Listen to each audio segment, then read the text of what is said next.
मैं उसका सेवक हूं और इस भावना से उसकी तलाश में चली। स्वीकार कीजिए तलाशनी, मैं तेरा हूं, यहां से साधना आपकी शुरू होगी। ये आरंभवाद है।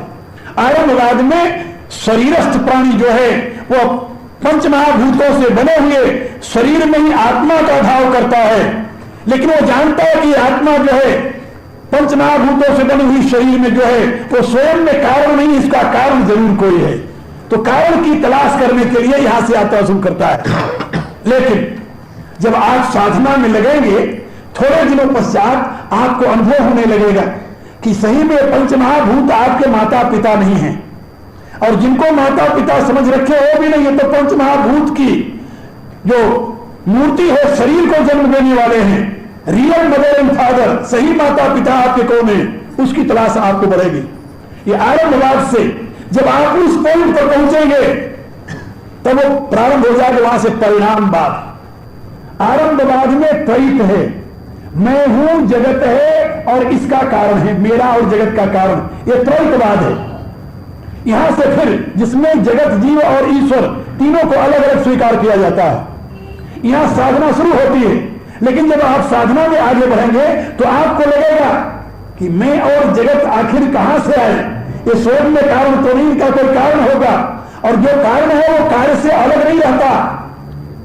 कारण कार्य से अलग नहीं होता, वो कार्य में ही रहता है। ये बात याद रखना।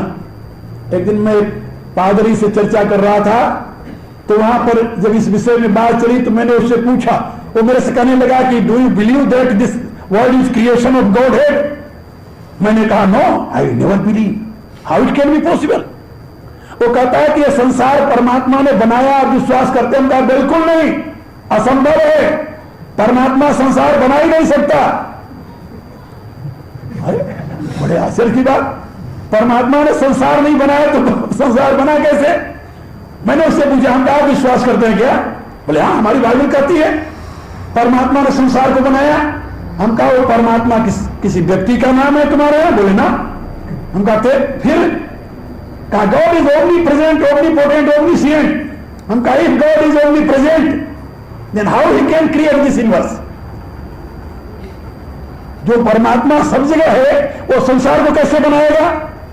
Because creation must be separate from creator. क्या समझे? बनी हुई वस्तु हमेशा बनाने वाले से अलग होती है।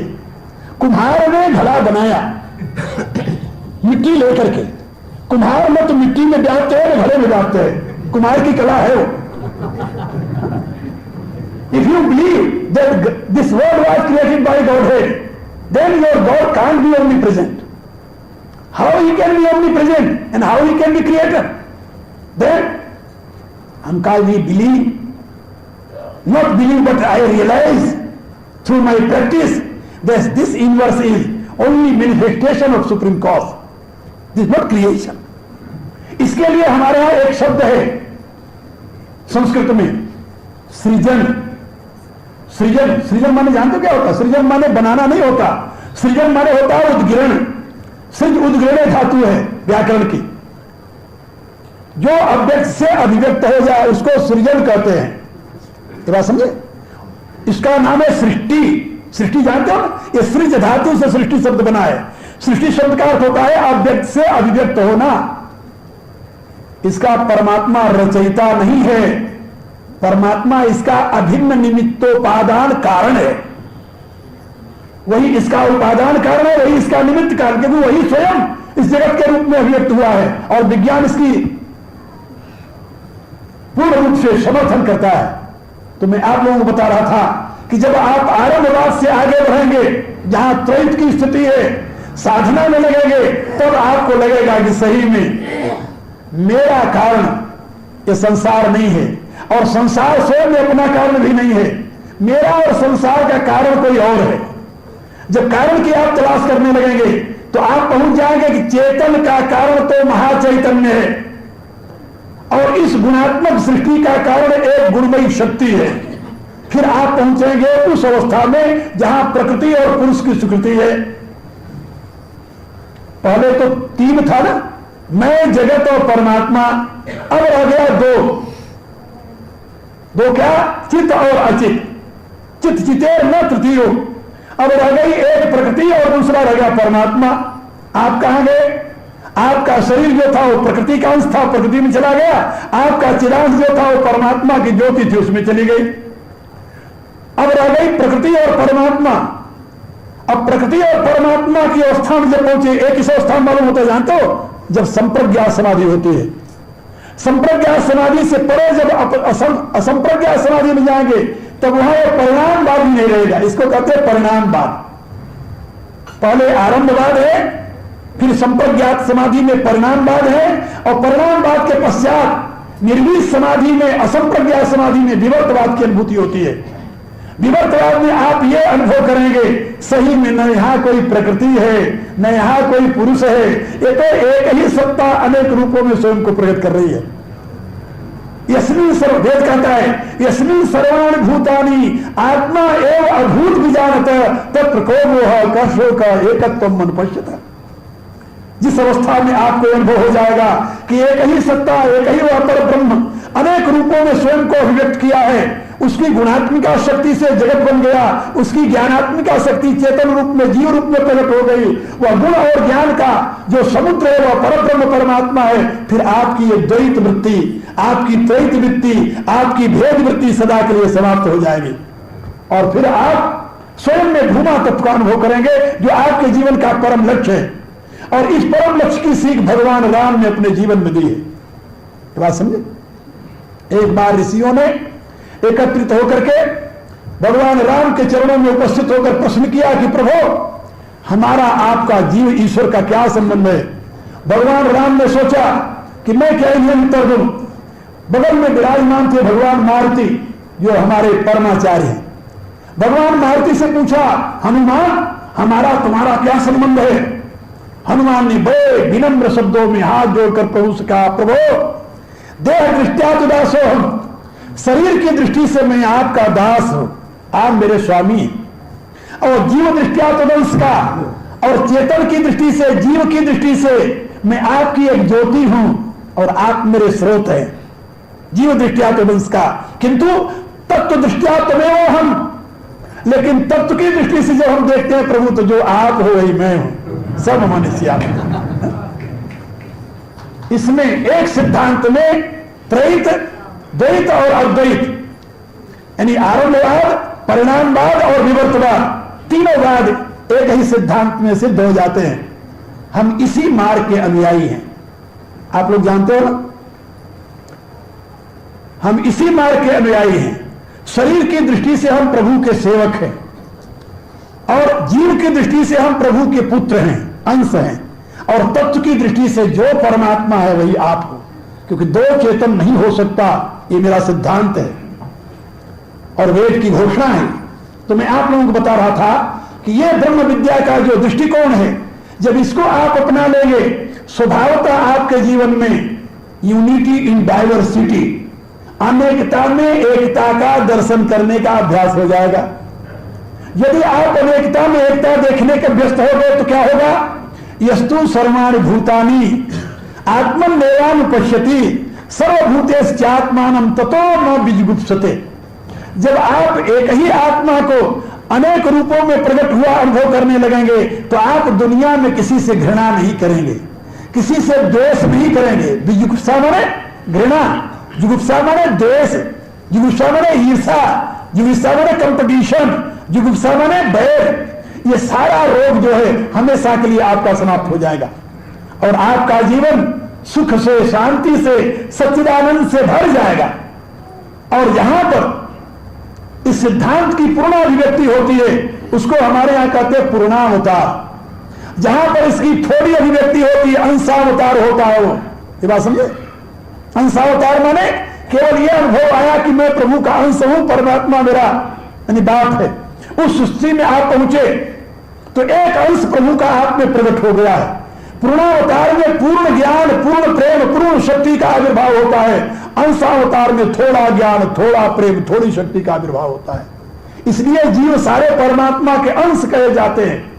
लेकिन जब परमात्मा स्वयं इस जगत में अवतरित होता है तो वो पूर्णावतार कहा जाता है।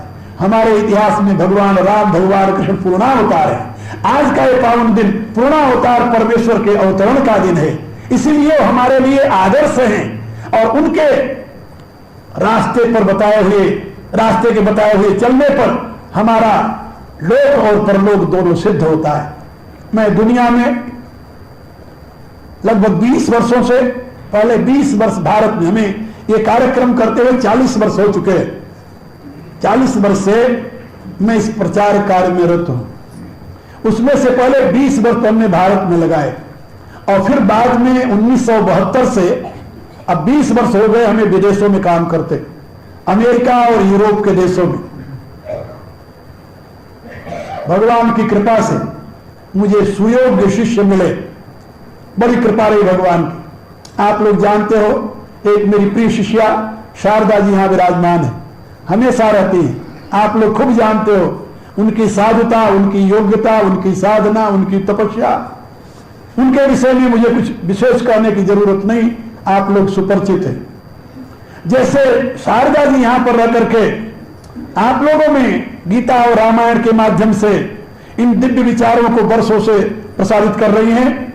मैं यहां पर शारदा को लेकर के आया था 1963 में, 1963 में, 62 में मेरी साधना जब पूरी हुई, उसके पश्चात 63 में मैं यहां लेकर के आया। 64 में इस आश्रम की स्थापना की थी, 1964 में। तब से लेकर के ये प्रवाह चल रहा है। और यहां पर गीता रामायण सेवा संघ की प्रतिष्ठा हुई थी, जैसे मैंने बताया, धर्मनारायण ने भी बताया आपको, 1962 में, 62 से। उससे पहले मैं यहां आया था 1956 में। तो 1956 से हमारा यहां प्रचार कार्य चल रहा है। तो जैसे शारदा जी को आप लोग जानते हो, ऐसे मेरे और भी करीब 20 शिष्याएं हैं। ये आपके सामने बैठी हुई हैं, इधर आदित्य भारती, ये भी हाईली क्वालिफाइड हैं, अच्छी वक्ता हैं। लेकिन आप लोग जानते हो, जहां मैं रहता हूं वहां पर लोग मेरी ही बात सुनते हैं और ये लोग भी संकोच करते हैं कि लोग गुरु जी बोल रहे हैं, थोड़ा और हम ग्रास्प करेंगे। अच्छी विदुषी हैं, अच्छी वक्ता हैं। हमारे यहाँ जो आश्रम में विद्यालय है उसकी प्रिंसिपल हैं।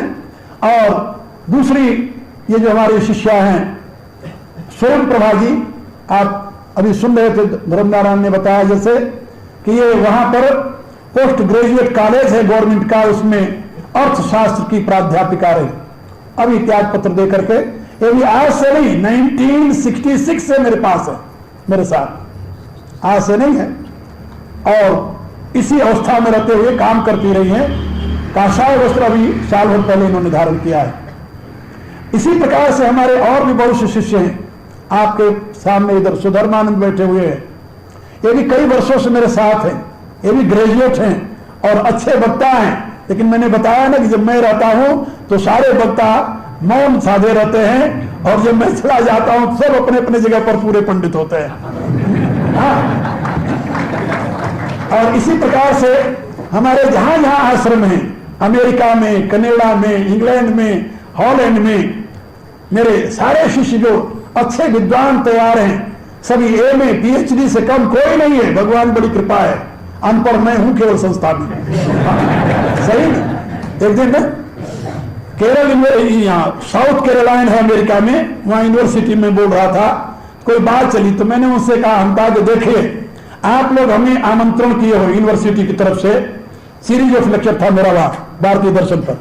हम कहा मुझे आमंत्रण किए हो यहाँ पर सीरीज ऑफ लेक्चर देने के लिए, लेकिन मैं अपने देश में प्राइमरी स्कूल का अध्यापक नहीं बन सकता। वो लोग हैरान थे, why? Because I have no any degree. मैं कोई प्रमाण पत्र नहीं रखा, नहीं मिला हमें, क्योंकि मैं जिस सिस्टम से अध्ययन किया, that is old system. Nowadays also two systems are in fashion in our country।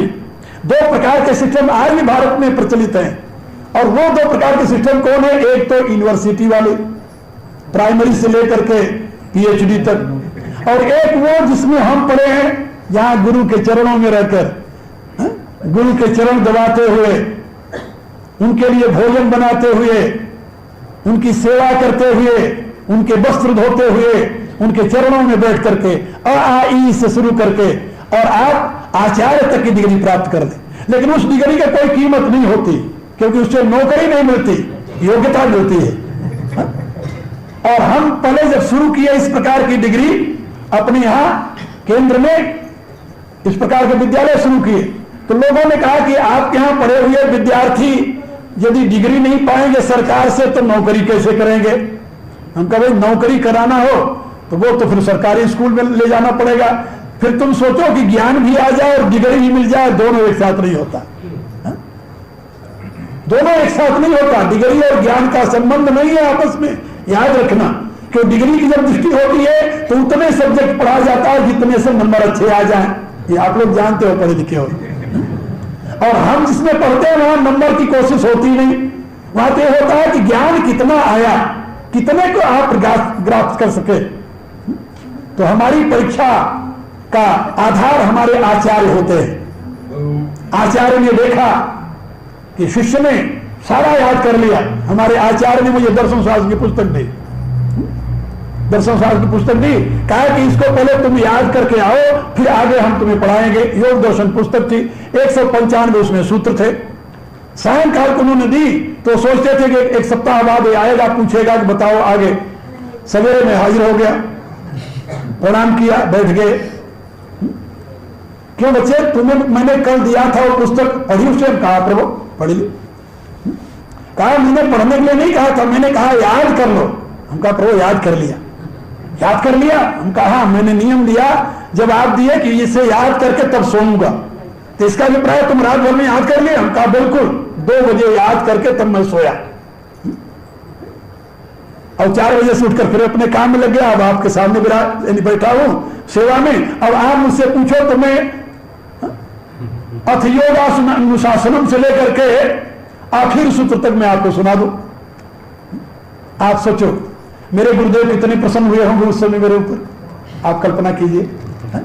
उठ करके उन्होंने सही में हृदय से लगा लिया, मैं बच्चा था 21 साल का 20 साल का, हृदय से लगा लिया और उन्होंने कहा वाह बच्चे, हमें यह कल्पना नहीं थी कि तुम्हारी इतनी स्मृति तीव्र है, बड़ी कृपा रही है। मैं अपने अध्ययन काल में किसी पुस्तक को 2 बार नहीं पढ़ा हूं, और कई ऐसी पुस्तकें हैं भारत के दर्शन शास्त्र की, यदि वो लोप हो जाए तो मैं लिखवा सकता हूं। ये सारी रामायण मुझे यहां के लोग जानते अच्छी प्रकार से, वर्णानाम और संज्ञानाम से लेकर के देहंतीनो मानवा तक पूरी रामायण कंठ थी। मैं कभी किताब देकर नहीं पढ़ता था। मेरे कहने का प्राय कि जिस ढंग से हमने विद्या अर्जित की वो ढंग अलग था, लेकिन उसमें डिग्री नहीं होती, ज्ञान होता है। तो मैं उससे बताया, हम कहा मैं अपने देश में प्राइमरी स्कूल का टीचर नहीं बन सकता, तो भगवान की बड़ी कृपा है, मुझे अच्छे सुयोग्य शिष्य मिले हैं। और मैं दुनिया में, अभी एक दिन कोई मेरे से पूछ रहा था कि क्या अपने आप काम से संतुष्ट है? का पूर्ण संतुष्ट। संतुष्ट आगे कोई शब्द यदि होता संस्कृत में मैं जरूर यूज करता, उसे प्रयोग करता। मैं इतना संतुष्ट हूं अपने काम से। और अब जब डॉक्टरों ने कहा कि आपका ऑपरेशन होना है, हमने कहा ठीक है ऑपरेशन होगा, ठीक है। तो मेरे कुछ साथी थे, उन्होंने मेरे से एकांत में पूछा कि आपकी कोई ऐसी बात है, कोई ऊंच नीच बात हो जाए? मैंने उनसे कहा कि मेरा ऐसा भाग्यशाली दुनिया में बहुत कम कोई हुआ होगा कभी, और होगा कि नहीं होगा मैं नहीं जानता। मुझे जो करना था मैं अपना काम पूरा कर लिया 1962 में, और उसके बाद से मैं समाज का काम कर रहा हूं, जनता का काम कर रहा हूं, भगवान का काम कर रहा हूं। और उसके लिए मैंने एक मिशन तैयार किया है, और मेरे 20 शिष्य शिष्याएं हैं इस समय जो संन्यास देश में हैं, बाकी जो हैं वैसे सैकड़ों और फैले हुए हैं। और मुझे बड़ी संतुष्टि है, बिल्कुल निश्चिंत हूं मैं। भगवान यदि कहे कि तुम आ जाओ बेटे, तो मैं, वो कहे कल आ जाओ, तो मैं कहूंगा आज आ जाता हूं, हमें कोई चिंता नहीं है। और यदि वो कहे कि तुम यहां रहो और कुछ वर्षों तक, तो हमें कोई चिंता नहीं, हमें जल्दी भी नहीं है कि नहीं हम तेरे पास ही रहेंगे। कबीर दास जी ने लिखा है अपने दोहे में कि जा मरने से जग डरे, सो सुनि मोहि आनंद, कब मरी हो कब पाई हो पूर्ण परमानंद। तो तुलसीदास कबीर दास जी का समय हुआ गया, मरने वाला। भगवान ने कहा आ जाओ, तो कबीर ने लिखा राम बुलावा भेजिया, दिया कबीरा रोए। कहा वही तब तो तुम कहते थे कि मैं जल्दी पहुंच जाऊं आपके पास, अब क्यों रो रहे हो? कहा जो सुख साधु संग में सो बैकुंठ न हो। क्या यहां जो आपकी महिमा का गान करने में आनंद आता है, वो वहां आपके पास आकर क्या आनंद मिलेगा? इसलिए हम तो उस मार्ग के पथिक हैं, इसलिए यहां आनंद के सिवा और कुछ नहीं है। भगवान की बड़ी कृपा है। आप लोग जानते हो यहां पर यह हाल बना, कैसे बना, मेरे प्रिय धर्मनारायण ने आपको पूरी कहानी सुना दी। अब इसका सदुपयोग कैसे होगा, इसके लिए भी उन्होंने आपसे प्रार्थना की। आप अधिक से अधिक संख्या में आकर के इस विचारधारा के साथ जुड़े। हम पूरी रामायण और गीता के एज इट इज अनुयायी नहीं है। इस प्रकार से हम उसकी वैज्ञानिक व्याख्या करके समाज को जागृत करना चाहते हैं। ये मेरा उद्देश्य है। यदि आप लोग इस संस्था के साथ जुड़ेंगे तो धीरे धीरे आप उससे परिचित होंगे। इस विषय में अब तक मैंने करीब 50 पुस्तकें लिखी है, एक दो नहीं। उसमें से 35 पुस्तकें प्रकाशित हुई है और बाकी कभी पढ़ी है, धीरे धीरे प्रकाशित हो रही है। और वो सारा विश्लेषण वैज्ञानिक है, विज्ञान के साथ तुलना करते हुए। क्योंकि मेरी ये मान्यता है कि जो बुद्धि ग्राह्य नहीं है, बुद्धि सम्मत नहीं है, वो धर्म नहीं है, वो सत्य नहीं है। ये मेरे एक सूक्ष्म शब्दों में मैं आपको बता रहा हूं। जो बुद्धि सम्मत नहीं है, तर्क सम्मत नहीं है, विवेक सम्मत नहीं है, विज्ञान सम्मत नहीं है, वो जीवन में प्रतिष्ठित करने योग्य नहीं है। एक बात। और उसके साथ साथ मेरे विचार और भी अनेक प्रकार से प्रकाशित होते रहते हैं पत्रिकाओं में। एक पत्रिका निकलती है हमारे आश्रम से, डिवाइन रेडियंस के नाम से, उसमें भी प्रकाशित होते रहते हैं। तो जनमानस में प्रचार के लिए हमने 3 माध्यम चुना शुरू में, सत्संग, साहित्य और शिक्षा। तो शिक्षा के क्षेत्र में भगवान की बड़ी कृपा है। बहुत बड़ी कृपा तो नहीं, लेकिन कृपा है। मैं 10 हाई स्कूल चलाता हूं ब्रह्मर्षि मिशन के माध्यम से भारत में। और विदेशों में जहां मेरे सेंटर हैं, सब एक प्रकार से ज्ञान और योग के प्रकाश के केंद्र हैं, प्रचार के केंद्र हैं। और साहित्य के क्षेत्र में जैसे मैंने आपको बताया, हमारे शिष्य लगे हुए हैं, काम कर रहे हैं। हर साल 1, 2, 4 पुस्तकें प्रकाशित करते हैं। अब मैं गीता पर भाष्य लिख रहा था, अब तक 17 अध्याय उसके पूरे हो चुके हैं। और वो भाष्य कभी आपको मिलेगा तो एक नई दृष्टि मिलेगी गीता के ऊपर, जो विज्ञान और उपनिषद वेद के माध्यम से उसकी व्याख्या मैंने की है। और इसी प्रकार से अन्य दर्शन शास्त्रों पर भी मैं यदा कदा लिखता रहता हूं। तो साहित्य और शिक्षा, और तीसरा है सत्संग। तो एक मुख से मैं कहां तक दुनिया में पहुंचूं, इसलिए भगवान की बड़ी कृपा है। अब तक मुझे 20-25 मुख दे दिया है। बातें सारी मेरी ही कहते हैं, चाहे इस मुख से सुनो, चाहे दूसरे मुख से सुनो। अब यही मैं धर्म को कह रहा था कि वर्षों तक तेरे को समझाते रहे, पढ़ाते रहे, और तुम अपनी सारी की सारी मेरी मेहनत, हाँ मैं बड़े गौर से करता हूं, मेहनत मेरी है, और मेरी मेहनत को इसने घिस करके ऑफिस में खराब कर दिया। और ये जानते हो ना, किसी की मेहनत को इस प्रकार से मिस यूज करना, हे प्रभु ये उचित नहीं है।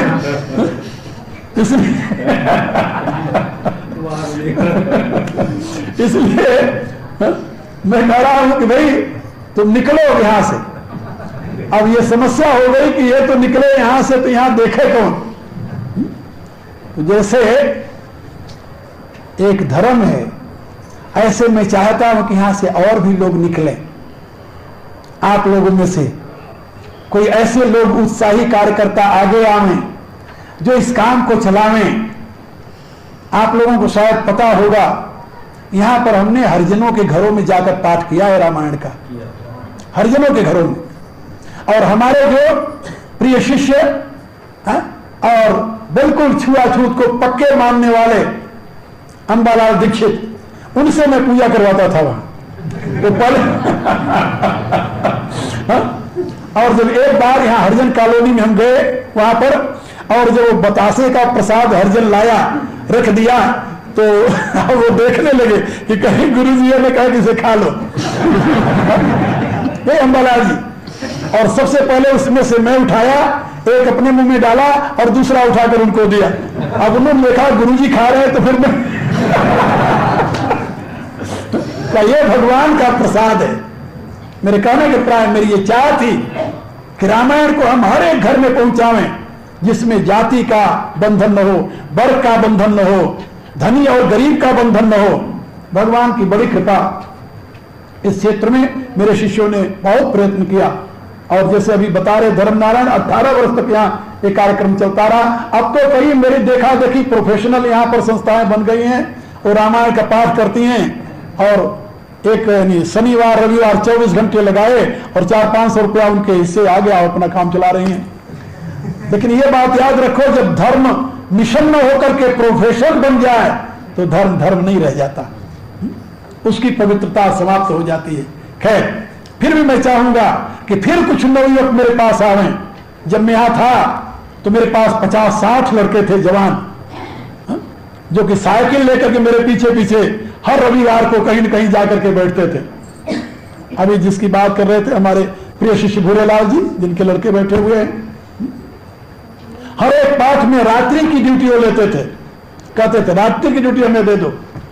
बल्लभ जी और भी बहुत से हैं लड़के यहाँ बैठे हुए, मेरे जसवंत बैठा हुआ है और भी कई हैं। मेरे जाने के पश्चात हम तो विदेश चले गए और ये सब अपने अपने घरों में पहुंच गए, लेकिन और वो सारा क्रम बंद हो गया। मैं चाहता हूं फिर यहां से उसी प्रकार का क्रम चले, और जिससे लोगों के हृदय में उत्साह हो और लोग देखें कि भाई गीता रामायण सेवा संघ मानव हित के लिए क्या कर रहा है। गीता हमारी दार्शनिक निधि है, रामायण मेरा चरित्रात्मक जीवन है, और यदि ये दोनों लेकर आप जनता में जाएंगे तो मुझे विश्वास है कि आपका जनता स्वागत करेगी और आप अपने धर्म की सेवा में बहुत बड़ा योगदान देंगे। इसी सद्भावना के साथ मैं अपने विचारों को विश्राम देता हूं, और बड़े प्रेम से आप लोगों ने जो 9 दिन तक यहां आकर के श्रद्धा के साथ श्रवण किया है, इतनी देर तक बैठ करके, उसके लिए आपको बधाई के साथ बहुत बहुत आशीर्वाद देता हूं। आज भगवान का जन्मदिन है। करुणानिधान भगवान से मेरी प्रार्थना है कि आज उसके जन्मदिन पर हम उससे याचना करते हैं कि वह अपनी करुणा से आप सबके हृदय में उस शाश्वत धर्म के दृढ़ संस्कार को स्थापित कर दे, जिसके लिए समग्र उसका जीवन समर्पित रहा और उसके निजनों का जीवन समर्पित रहा। इसी रूप से वह आप सबों के जीवन को भी समर्पण की प्रेरणा प्रदान करके आप लोगों के जीवन को भी धन्य बनावे, यही मेरी उससे प्रार्थना है। और कल से ये सायंकाल का कार्यक्रम तो यहाँ कल दूसरे ढंग का है, कीर्तन का है, भजन का है, उसमें आप लोग आइए, भाग लीजिए। पहले तो मैंने सोचा था कि मैं 3 तारीख तक हूं तो 2 दिन और रात में यहाँ बोल दूंगा, आप लोग और सुन लोगे, लेकिन कल का कार्यक्रम यहाँ भजन कीर्तन का है, अच्छा है, वो भी होना चाहिए। और मुझे भी 3-3 बार रोज दिन में बोलते बोलते, अब आप लोग भी सोचो, और अभी सुन रहे थे ना कि मेरे हार्ट का ऑपरेशन हुआ है बाईपास, डॉक्टर कहते हैं आपको केवल दिन भर में 45 मिनट बोलना चाहिए, और मैं दिन भर में 3-4 घंटे बोलता हूं। बताओ मैं क्या करूं? मैं अपने से यानी परेशान तो नहीं कर सकता, मजबूर हूं। और डॉक्टर अपने नियम से बताते हैं, वो भी अपना काम करते हैं, उनका भी सही बात है। लेकिन मैं यहाँ एक बार तो सवेरे बोलता था, शाम को बोलता था, दिन में 1 घंटे अंग्रेजी में पढ़ाता था। 3 कार्यक्रम रोज चलते रहे। तो कल से 2 कार्यक्रम रह जाएंगे। एक तो सवेरे 7:30 बजे यहाँ योग की मेडिटेशन की क्लास लगेगी, 7:30 से 8 बजे तक, और 8 से लेकर के 1 घंटे हम आपको गीता की बात समझाएंगे। आप आइए, 7:30 से लेकर के यहाँ पर 1.5 घंटे का समय दीजिए और उससे लाभ लीजिए। कल और परसों केवल 2 दिन में हूं। 4 तारीख को सवेरे मैं यहाँ से चला जाऊंगा, और फिर जैसे हमारे बड़े प्रिय, मैं प्रिय इसलिए कह रहा हूं कि उन्होंने परसाल जब मैंने यहाँ योजना बताई तो ये व्यक्ति चौधरी साहब पहले व्यक्ति हैं जो खड़े होकर कहा कि स्वामी जी के इस योजना की पूर्ति में मैं 1 लाख रुपया देता हूं। पहले इसी प्रकार से अभी इन्होंने मेरे से कहा है कि इसके लिए हम पूरा मदद देते रहेंगे, लेकिन इनका यह कथन है कि 10 दिन जो मैंने कहा है वो कम है, तो साल में हमें 2 बार आना चाहिए। तो यदि मैं भारत में रहा अधिक तो मैं साल में 2 बार आ जाया करूंगा। लेकिन आप लोग अपना भी उत्साह दिखाइए और मेरे इस कार्यक्रम में लगिए, जिससे इस समय का, इस जगह का और मूलतः हिंदू धर्म का कुछ सेवा कर पाए आप लोग। उससे आपका कल्याण होगा, आपके समाज का उत्थान होगा। अब प्रार्थना कीजिए और अपने घर को जाइए। कल 7:30 बजे फिर यहाँ आप लोगों को मिलेंगे। ओम भूर्भुवः स्वः तत्सवितुर्वरेण्यं भर्गो देवस्य धीमहि धियो यो नः प्रचोदयात्। सर्वे भवन्तु सुखिनः, सर्वे सन्तु निरामयाः, सर्वे भद्राणि पश्यन्तु, मा कश्चित् दुःखभाग् भवेत्। ओम पूर्णमदः पूर्णमिदं पूर्णात् पूर्णमुदच्यते पूर्णस्य पूर्णमादाय पूर्णमेवावशिष्यते। ओम शांति शांति शांति। कल एक और कार्यक्रम है, जैसे धर्मनारायण ने बताया था, यहाँ पर मीरा दर्शन जो पुस्तक बाजी की लिखी हुई है उसका रीप्रिंट हुआ है।